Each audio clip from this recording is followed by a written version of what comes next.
My Lord, uplift my chest and facilitate my task, and untie the knot from my tongue so they understand my speech. Amen. Today we are going to talk about the mankind, the human. This mysterious creature that has not been able to decipher himself until now. The combination of the body, mind, and soul is very puzzling, a mixture that can never be analyzed in detail or explained in a logical manner.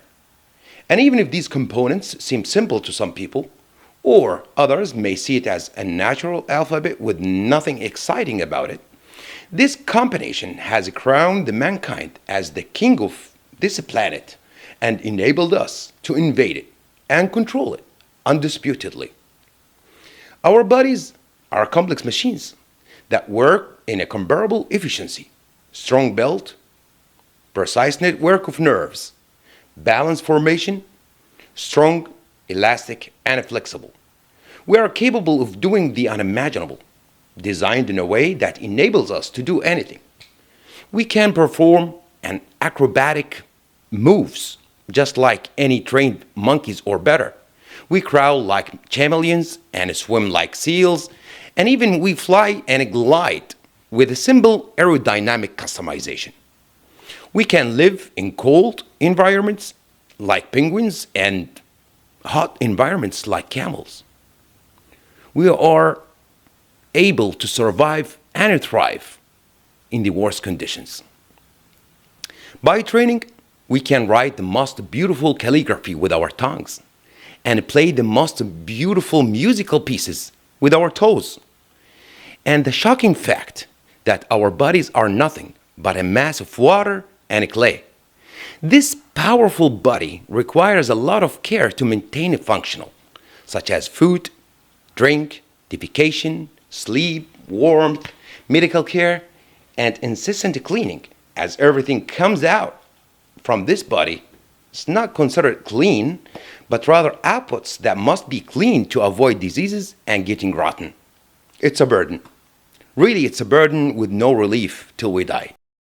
As for the supercomputer hidden in our skull here, which I mean the brain, of course, this brain is 1.5 kilos or 3.3 pounds. And this fabulous piece of art is still a deep secret that we have discovered only a little about it.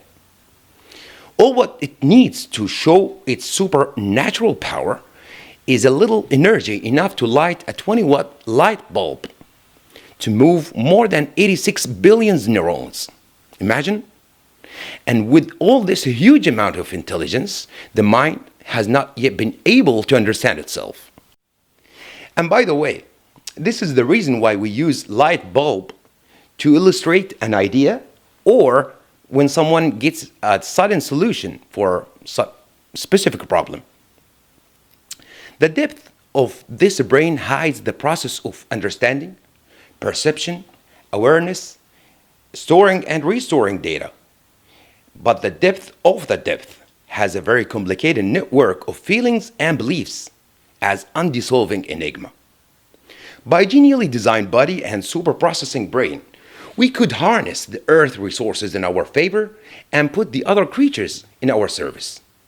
But for sorry, irresponsibly, we misuse this power, and wrongly, we have defined and redefined the life principles as we like, not as what it's supposed to be. Human is the consuming being, sits at the top of the food chain and dangling his legs as the most devastative, destructive, and criminal being. And all of these creatures around us have sex to breed. And the human is the only being who made sex not only a source of income, but a huge independent industry and a smart tool to achieve many goals. We waste resources, health, and time on deadly habits such as smoking, drugs, and alcohol.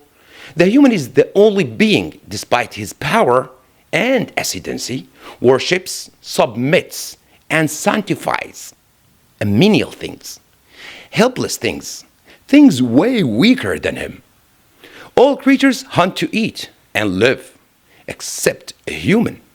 We live to eat and kill for the sake of killing. Even if the other creatures steal, they steal, but even if they steal just only to live.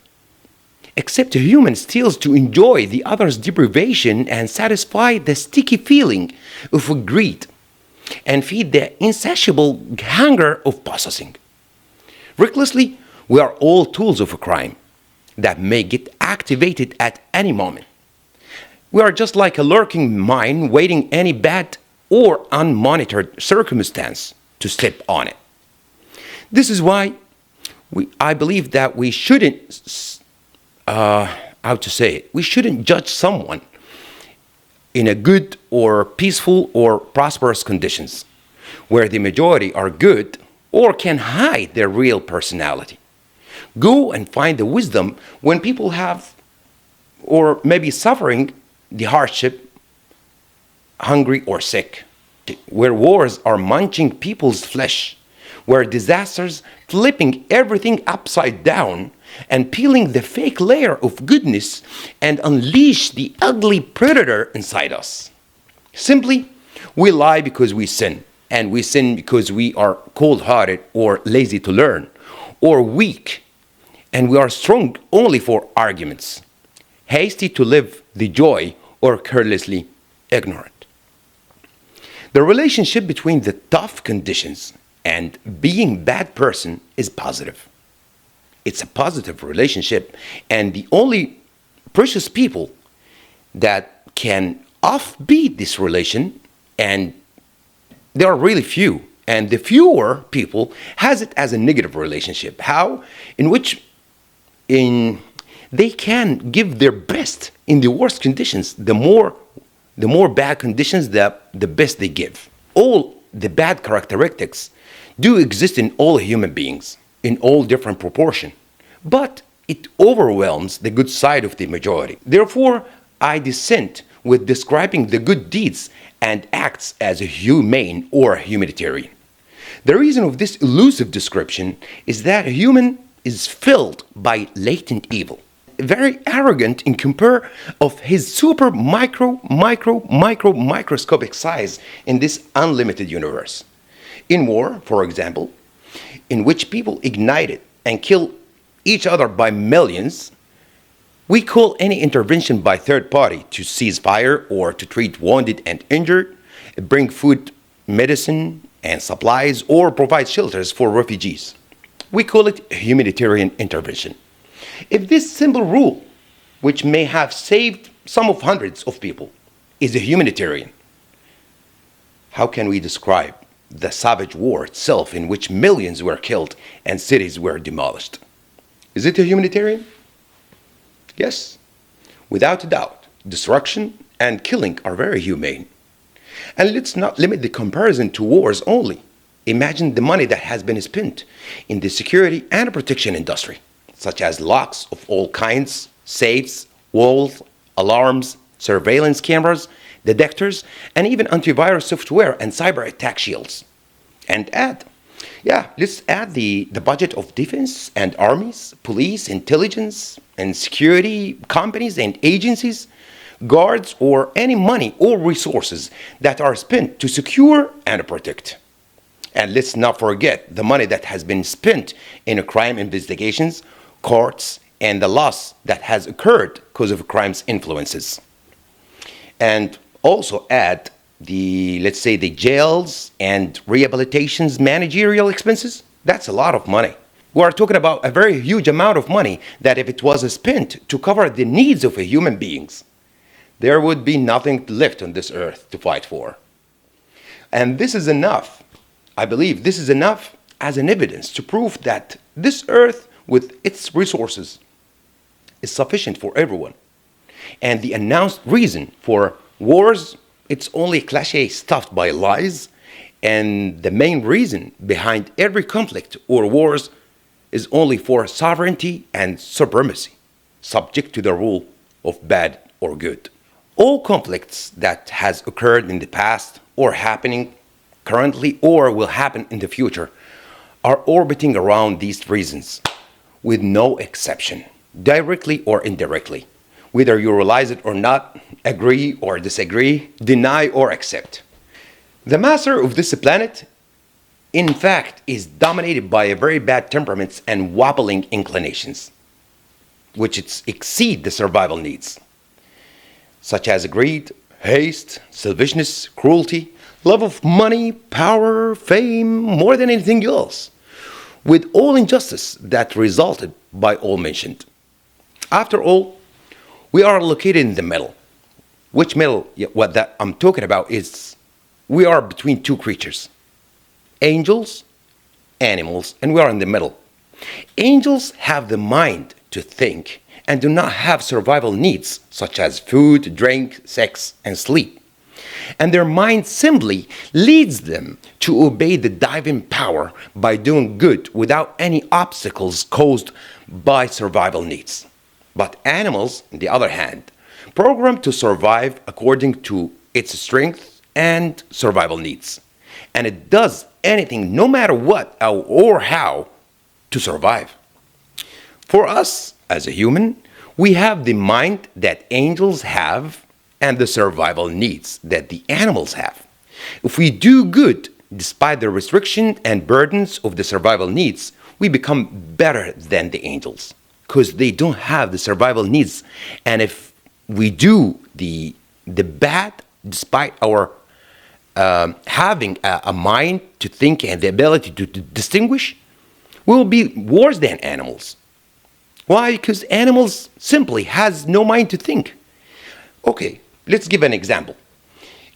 Imagine you are a teacher and you have three students, A, B, and C. A is smart from a rich family, they support him. And B is smart from poor family, and they are careless family also. They are poor and careless family. C is stupid from a poor, careless family. It will be normal, expected result if A student gets the highest grades because student A is smart and his rich family supports him and provide the best environment for him to study. And no shame for B or C to get lower grades. And it would be amazing if B student gets the same grades as A, because B has a work to do to support his family. He has commitments towards his family to help them beside studying. So he will go to study exhausted for a shorter time. But A has studied comfortable for a longer time. This result means that B student practically has outperformed A student. But if B gets the same grades as C, this means that B student chose to disable his mind privilege and to fool himself for no reason where the choice was available to him to be the best. Unlike C that has limited mind ability and has less choices. A is for angels, B for us, and C for animals. And the choice is available for everyone to be on that scale, better than angels or worse than animals. It's your life, and it's your choice. You have a good day.